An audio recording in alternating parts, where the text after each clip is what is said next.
Hello, everybody. It's Donna Cravata, and we're back again for another Real 50 Over 50 interview. And today we have Lisa Mullis. She's the founder of Paraphrase Communications and a brand messaging specialist who helps coaches, consultants, and creative professionals win with their words. Lisa has spent 25 or more years helping clients ditch the hustle and hope marketing to align and simplify their messaging and marketing. She combines strategy, creativity, and mindset to make sure your words resonate with both you and your audience, because when your messaging is clear and aligned, marketing starts to feel like flow. And that's when clarity becomes confidence. Confidence attracts right fit clients, and you build a business that you love. Welcome, Lisa. Yay, thank you for having me, Donna. Excited to get into Oh, I a lot of you. love to talk to people that do stuff like I do. Me too. So let's just let's start because you're one of our newbie 50 women. You're Mhm. new to being 50. Yeah. What was that like for you? Did it change anything? Yeah, I mean, even before I turned 50, which was February, uh, it just I kind of knew it was coming. It's such a milestone for me that I think it is for a lot of people. But I already kind of dove into that introspection, like, oh my Mhm. God, what do I want the second half of my life if I'm so lucky, right? Like my goal is to be 100 at least. So if I've got another 50 years in front of me, what do I want that to be like, and how does that impact my business? And it felt like a convergence of, because that was all happening kind of at the end of 2024. So I'm already doing reflection and Mhm. planning for the coming year. Now I'm into my 50 year. Then all the stuff's happening in the wider world, Mhm. um, which is, had dramatic impact also on my business this year. Like, it's been a really challenging year just in terms of my own my own personal identity, and what do I want, and then the impacts from kind of the external impacts. And so Yeah. it's Well, been we're quite a year. we're living in an upside down world, Yeah. and how do you Yeah. stay upright in that and turn to Right. 50? And turn 50. And yeah, right. So it's like it has felt like this big um convergence of all of these intense factors. Mhm. Yeah. But you land on your feet again and Yeah. again, right? Right. Exactly. Exactly. So what has changed? Well, I think because of especially having opened up to what is next, right? And then looking at, where does AI fit into this whole picture? And then how do I adapt to, not necessarily that I want to completely um, like adapt to the point, to the what am I trying to say, to the external factors, but there has to be flexibility. Like, you have to be Yeah. flexible in business. So how does all of that what does that all look like? And so I think the main thing for me was really like opening up about, who am I in my business, so this whole identity piece, and then really exploring, like, where does AI fit into the picture? Because I'm one of those people that, when new technology comes on the scene, I wouldn't say I'm the early adopter, but I'm a fairly early adopter. Mhm. So I dove in, I saw this and I was like, oh my God, this is going to change everything. I need to, like, figure this out. And I want to. I love that kind of techie Mhm. stuff. And so for me, that's probably been the biggest change, is just understanding how that component, that tool, is influencing my business, and how it really I've used it to also just open up my thinking and perspective on myself. Everything? Yeah, myself as a person, as a woman, as a business owner, etc. Yeah, I mean, I'm right with you there. I mean, right when ChatGPT came out, I had a product ready to launch on December 5th, and it came out on November 30th, and I was like, "Well, back to the drawing board because that's not worth anything anymore." And I had the same experience. It was just figuring out who am I in this landscape because it's all going to change. And Right. Right. before you could really do anything with it, you need to figure that out. Yeah. And it Yeah. it I don't know about your experience with it, but it took a hell of a lot longer than I thought it would take. Yeah. What was your journey like to figure out where does this fit in? Well, usually I'm really quick at adapting to things Mhm. because I started my business in 2006. So I was like, this was before social media, Yeah. Yeah. and so I had to, like, as my business was growing and changing, I had to learn how to adapt quickly because everything was new, Mhm.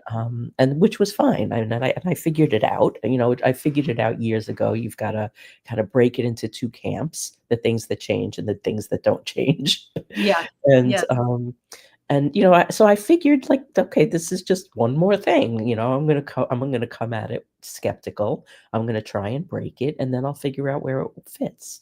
Mhm. And, I kept thinking, "Okay, 2 more weeks, 3 more weeks, maybe a month."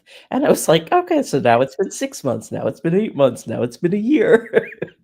And, all along, I was progressing and learning and figuring Mhm. things out, but, it wasn't the quick fix, the quick Yeah. change, the quick pivot that I was used to, and, it really made me rethink a lot of other things, and, I think that was needed, because this is not just another tool or another new platform. It fundamentally changes the way we work, the way we think, the way we communicate, Mhm. the way all of the parts fit together, and just when you think you got it all figured out, you go to sleep and you wake up the next morning and it's totally different. Exactly, and I think that becomes both the challenge and the exciting Yeah, opportunity with yeah, it is because not only are you evolving as you're integrating AI into your work and stuff, but it is evolving like yeah, at rapid pace, and you have so many different iterations of it. So what I found is, and I appreciate that because it's exciting, when a new version comes out and you're mhm, like, wow, it can do so much more, so much better.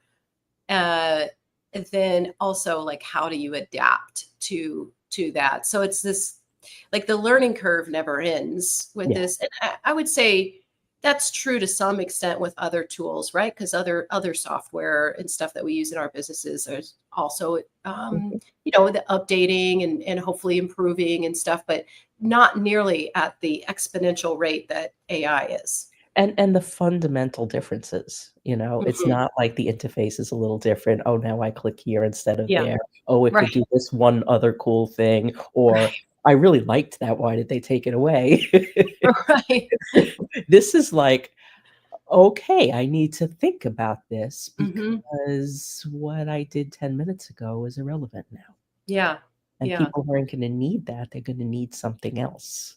And what is it that they're gonna need? And, like, I think staying on the forefront of anticipating what people are gonna need, I think that that's the skill I had to sharpen.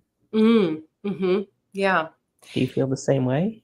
Yeah, and also just figuring out as a writer, right? As with when the world sees AI tools as like, oh, so many people are like, oh, thank God, it's just going to do the writing for me because Mm, I hate writing. Writing's hard.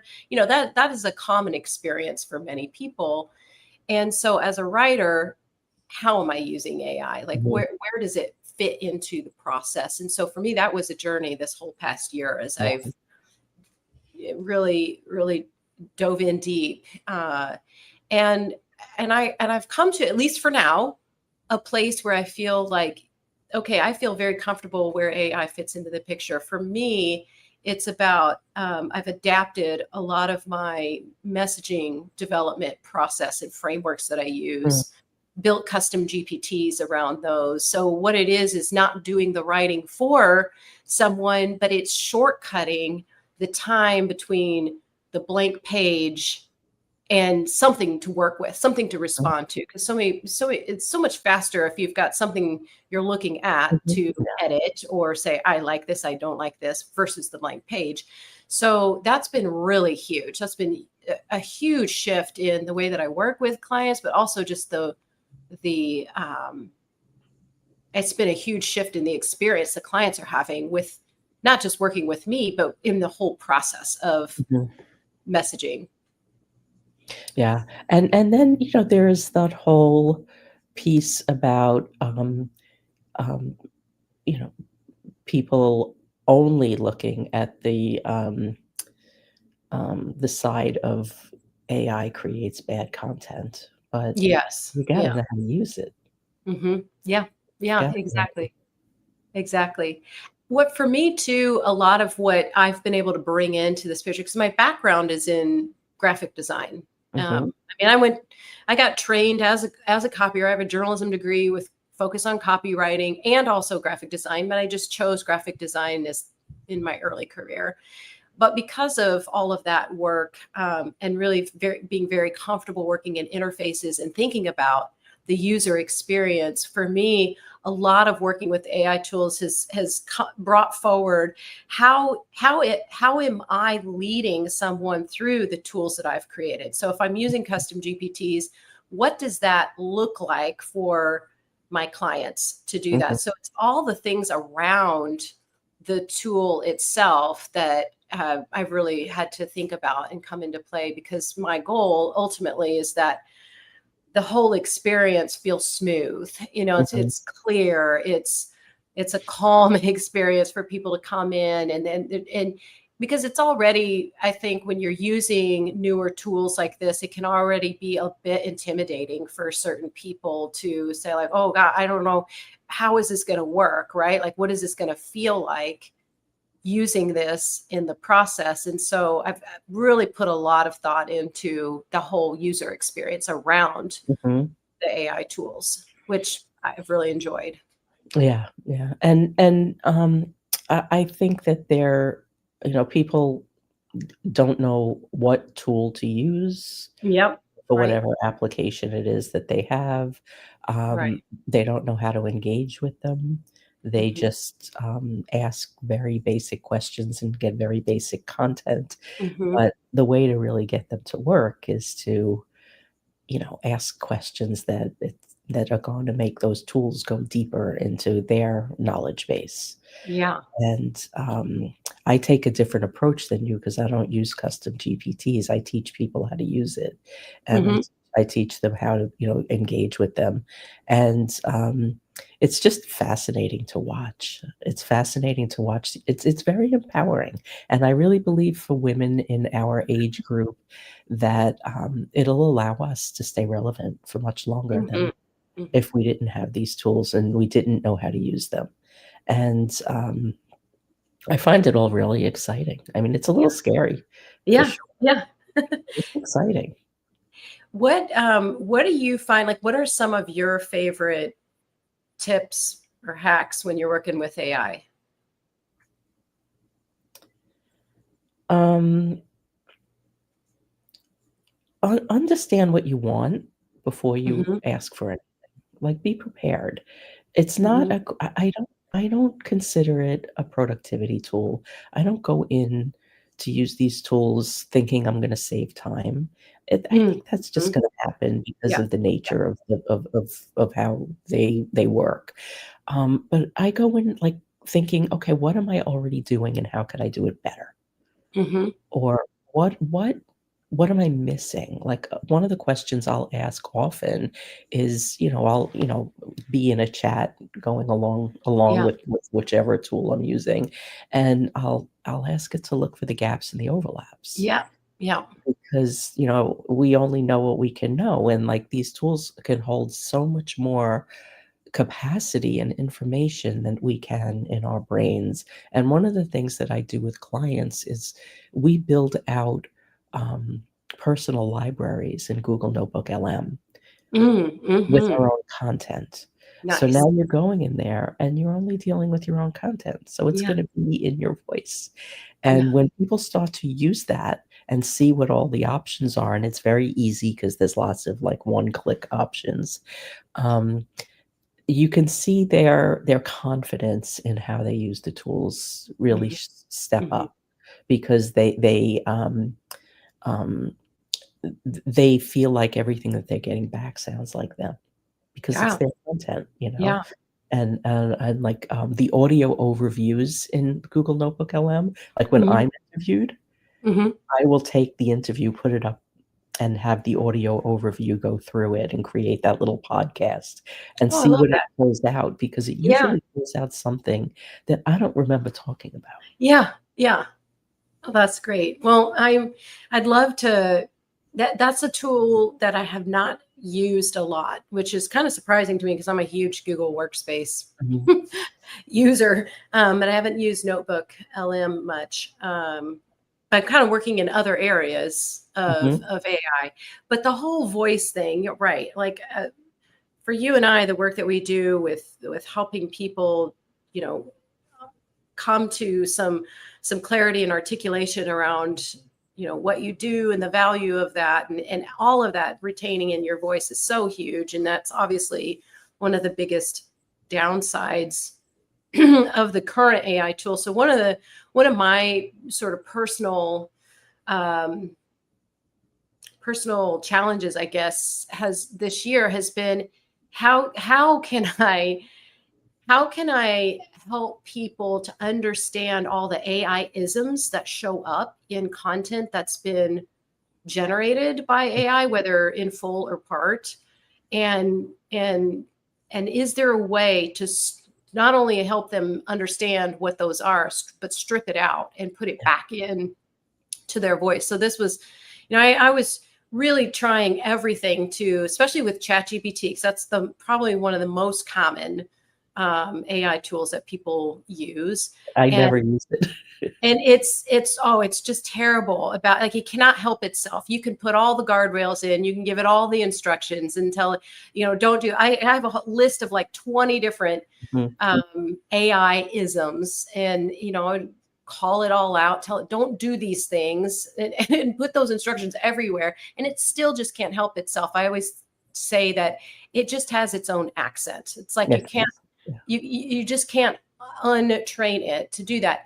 But I've recently developed a custom GPT that will take someone's like AI content, and it will flag all that stuff, and then Mhm. it does a rewrite Oh, back that's in good. voice, which I'm really excited about. So I'm just about to release that product. And so yeah, so I feel like I kind of cracked the code a little bit, and then I'm sure things will change again. In Well, that's a just matter it. of I mean, months, yeah, things will change again. that was one of the reasons I didn't really wanna deal with the custom GPTs because I was just like, "This now makes me a software developer, and I don't wanna be a software developer." Yeah, yeah. I mean, Um, there's yeah, definitely part of that. I've been having, a lot of fun with Claude projects lately. Yeah, yeah. And just I've created several of them and just, like, uploaded all of my files and everything, put all of my Mhm. languaging on the back end, and, my workflow most recently has been, creating, like, first drafts in Google Mhm. Notebook LM because it's all Mhm. my content, and then coming Mhm. into Claude to polish in there because Claude's just a better writer, and it's the snarkiest of the AI tools, Yeah. which I appreciate. Right, right. Yeah, and as those, like as Claude keeps, its new versions come out, and ChatGPT and Perplexity, like they all, Yeah, all those new versions come out.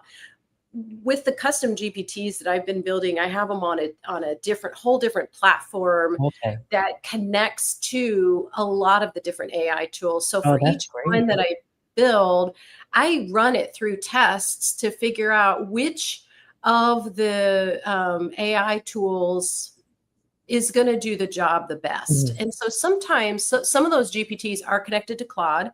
mhm. Some of them are connected to ChatGPT. So, but I run them through I run them through, well, not Perplexity so much unless it's a researched Mhm. based thing. But um, oh gosh, I'm trying to think of the other Google product. But some, the Gemini. all, yeah, Gemini. Mistral is another one. Mhm, So anyway, I run them all through and I'll do tests on them. mhm. So that's the other thing that I think we're talking about here too, is just there's so many different tools and they Yeah, all have their strengths and weaknesses. So yeah, part of my job, and it sounds like also part of your job, is helping clients to understand like what, like how to use these tools and mhm, which one for yeah, the a job that needs to and be done. now, they've been around for a while, so people have kind of built relationships with their they've, Right. like, they've Yeah. seasoned them, and they don't wanna move to Yes. another tool. Yes, yes. So how do exactly, and I do a lot of that too, like what you're describing is like work in one and then bring it into another, Yeah. because then you can kind of get the best of Yeah, everything. I don't think that there is one tool that's gonna do everything. There's a tool called Magi. Have you ever used Magi? Yes, yes. Yeah, So I Ma think actually you had suggested that. I saw that in one of your pieces of content. So I've been Yeah. working with that. Yeah, Yeah. it's a great tool because you have access to, well over 20 different platforms and all of the imaging platforms and the video platforms. So and it's really good too if you're working with a team because you can set up like one voice for the whole team. You could Hmm. also save prompts and personas, and everybody can have access to all of that information. So if you've got a team of people, you could all be working from the same voice because if everyone's working from their own individual AI tool, nothing is ever going to sound the same. There's not going to be Yeah. brand consistency.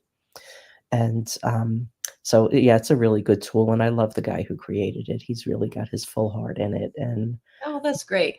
yeah, Yeah, no, I signed up for that after seeing your recommendation on it. good. So I'm glad. I'm glad. yeah, I love doing it. introducing people to that tool because he really stays his name is Dustin Stout, and he stays up on everything that's coming out and, is really involved with the community and providing a good service, and, I think you just really have to be clear about what you need, Yeah, and just like right. any tool, you have to do your needs analysis Hmm.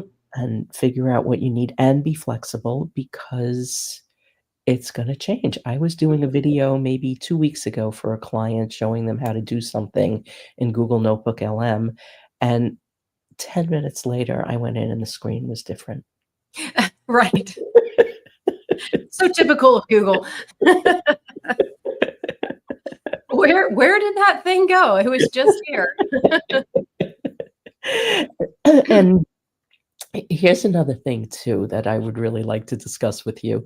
Like so much of this, whether you're doing this with AI, without AI, but working on your messaging and your voice and what you want to say and knowing your audience. I mean, I wrote epic LinkedIn newsletter earlier this week about like audience development because people Uh-huh. skip this. Yes, So yes. really knowing your audience and what they care about and how you can write for them and create content for them. I mean, that can't be delegated. You cannot No. delegate that until you've got it down. Yeah. Yeah, exactly. And I'm glad you brought this up because this is something that's been very top of mind for me right now because I'm going to be doing a workshop in a couple of weeks on getting into the ideal client.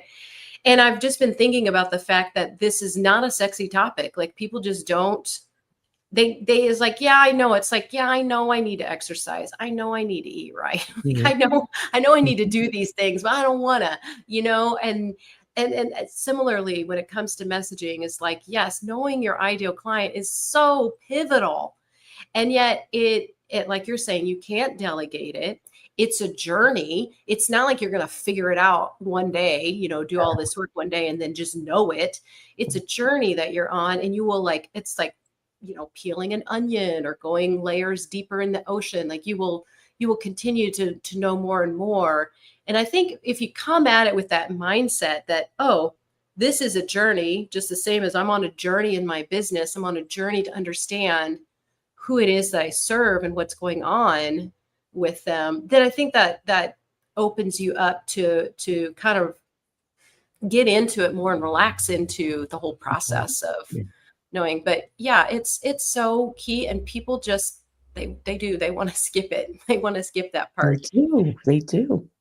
And it's so important because if you're not speaking to the people, that you're just part of the noise. Right. Right. And that with AI, there's like an exponential amount of noise.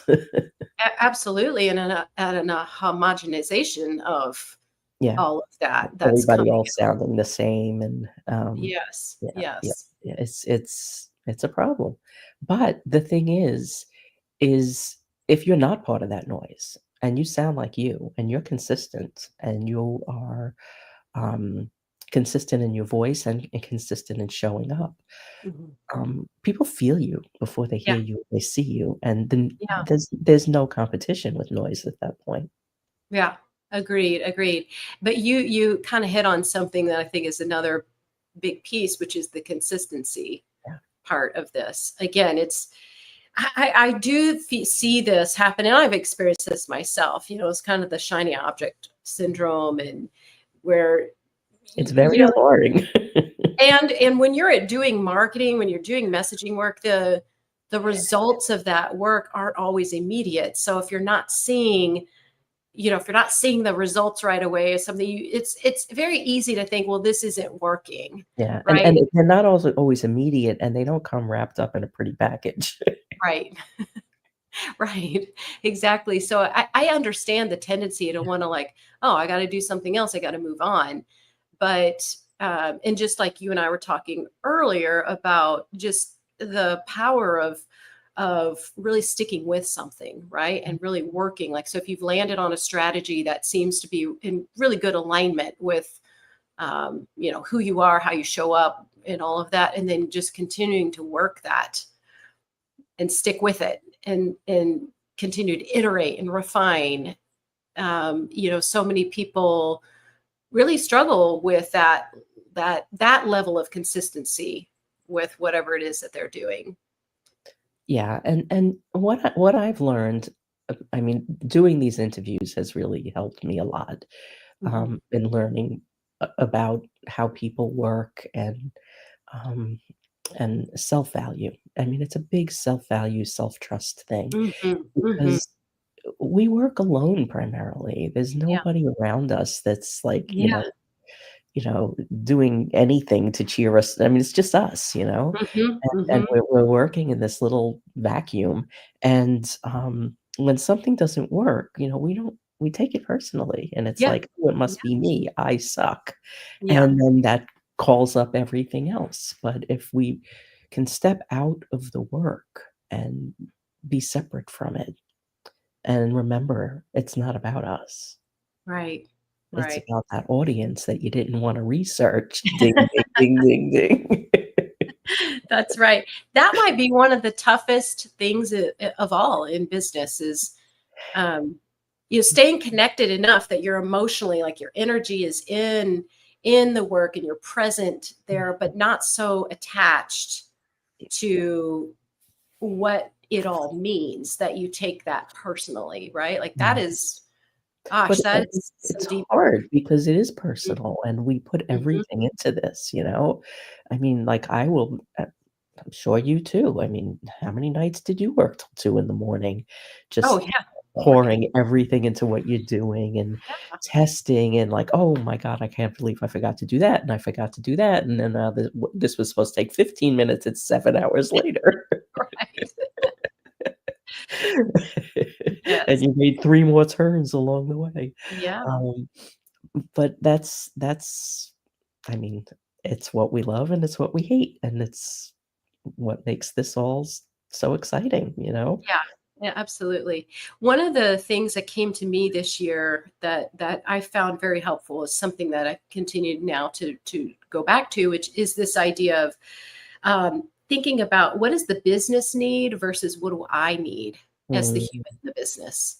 I like that. And for me, this has allowed enough, like, emotional distance from whatever the thing is to just be able to evaluate with a little bit more objectivity Mhm. and detachment, so I can make a decision that is in more alignment with whatever the business, because sometimes the business needs something that I don't, and vice versa, Yeah. or the business needs something that I don't want to do.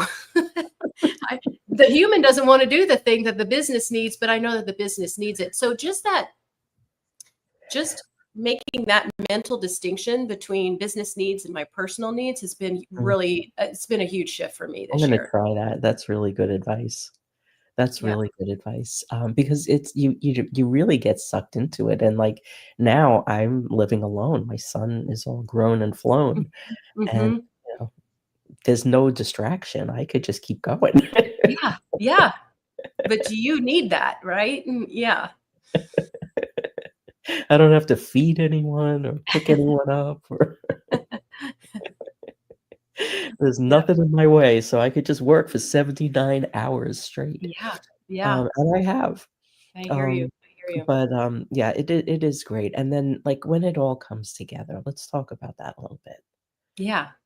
Like, that feeling when somebody Yeah. gets it and Yeah. it lands and it works and they see this whole different version of themselves. Oh, yeah. You know, I did not anticipate that that would be the thing when doing brand messaging. I just thought, oh, like I know copywriting and stuff. Like I learned all this stuff in school, and just as many designers end up having to do, you end up doing some copy work anyway with your Mhm. clients. So I was like, oh yeah, copy, I can do this, but I really had no concept of what it was going to be like to take people through the whole brand messaging and how intimate and deep that whole process really is, and what that it reveals for people. And it's a messy process too, and that brings up a lot of stuff, but then when they come through it, which is why I always feel like for everyone, even though like I've always worked with someone to help me take me through the process, because it's so hard to do this for yourself. Even when you know the Yeah, mechanics of it, you need a guide through through that whole mess. you But really when do. you take somebody through and then you see them and then they come on the other side of that, and now they're like this whole new level of clarity about the value that they're providing, just in a much like fuller spectrum than they've ever experienced before, and they have new words to describe all of that, and that level of confidence, of course, that comes from it. Like that for me is it. Like those are the moments I live for Yeah, in the business. Yeah. totally, 100%. And, like, I have done PR for a long time too, and I don't like to be the PR person, for little small businesses like I work with. It's more cost effective and just a better business practice for them to learn how to do it themselves, Yeah. because now Yeah. they're actually building relationships Yeah. with the people who are sitting on the audiences they want to connect with.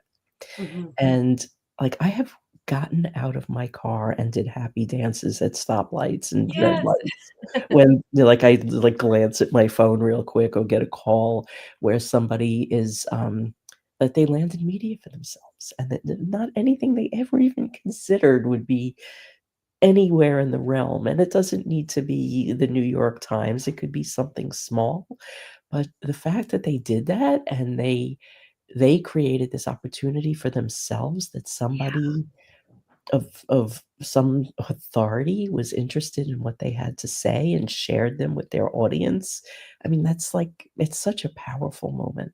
Yeah. That's amazing, especially like with the work you do around visibility too. I mean, that just, it's a whole nother aspect to the that intimate nature of, what you said earlier about self-trust, and like all of that like comes into play when the whole idea of just being visible and showing up in these public spaces is just, it's all so much of a mindset Well, people art don't issue.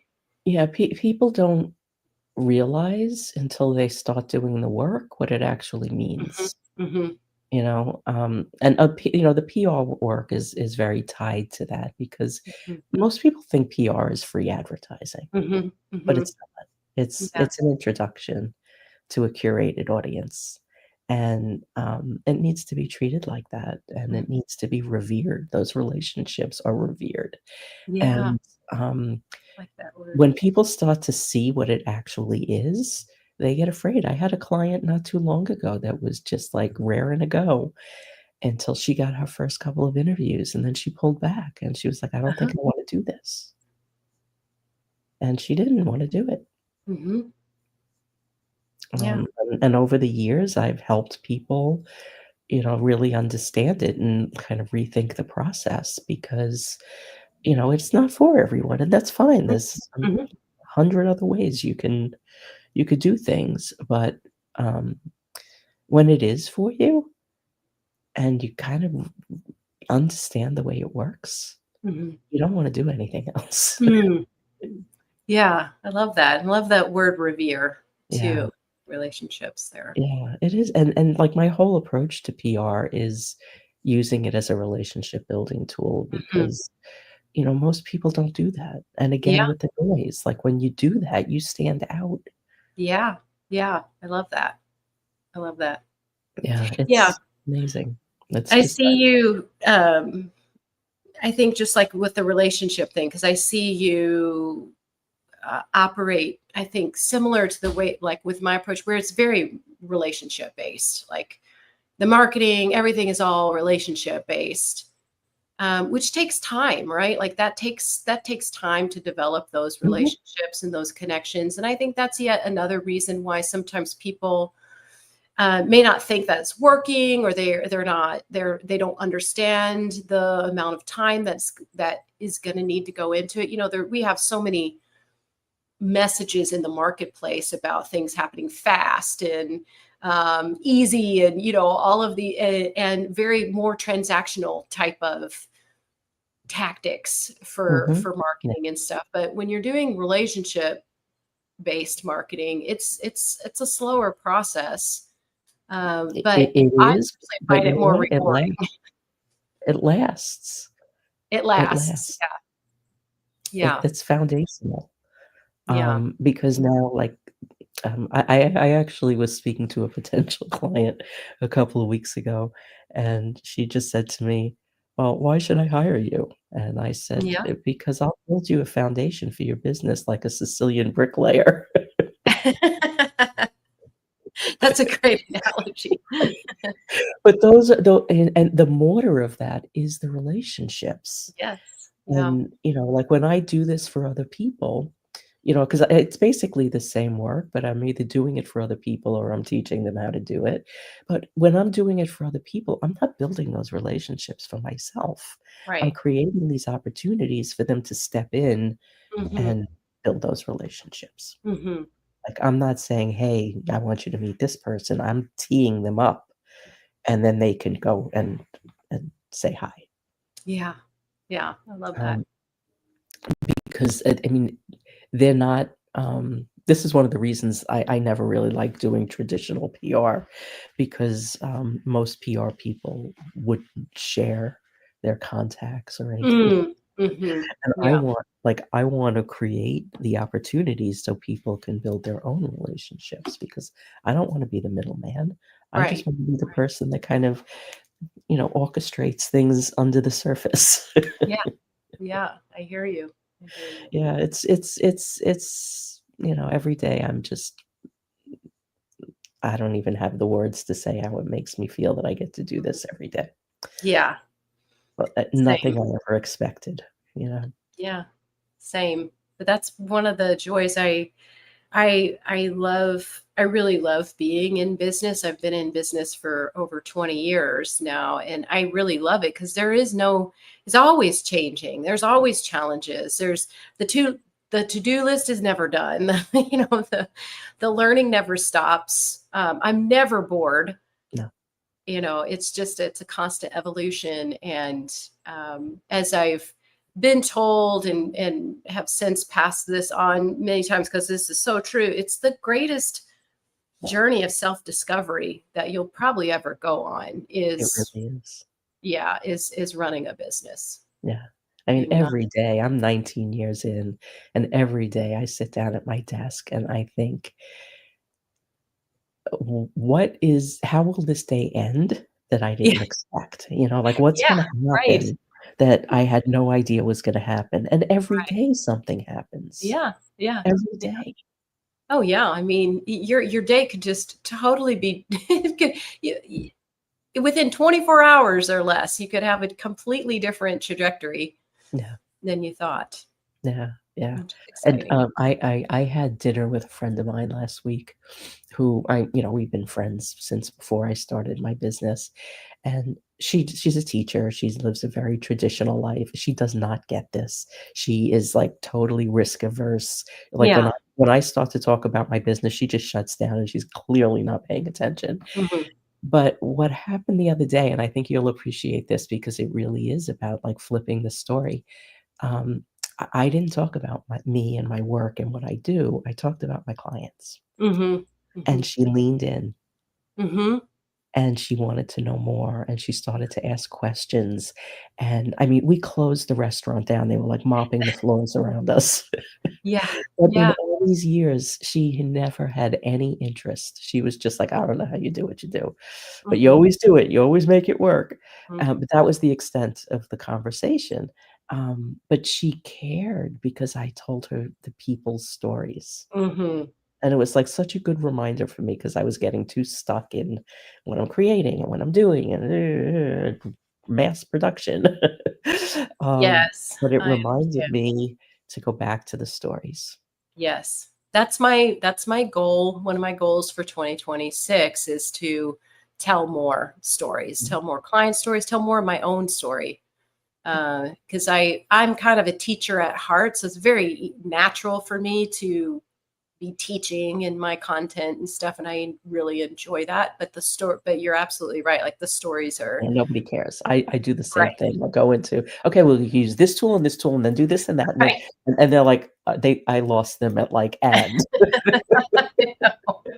But the stories, yeah. So I love that. I love that. That's Yeah, always a good reminder of well, how powerful stories are. yeah. Well, Yeah. on that note, we have gone, like, way over time, but as I knew we would. Yeah. Um, but, um, I like to end these interviews with a wisdom bomb, something small and actionable that people could take with them. Hmm. So what do you got? Well, I would highly recommend for who is ever watching this, take 5 minutes to write down recent wins for yourself. So just take whether you're looking back at yesterday, last week, last month, last year.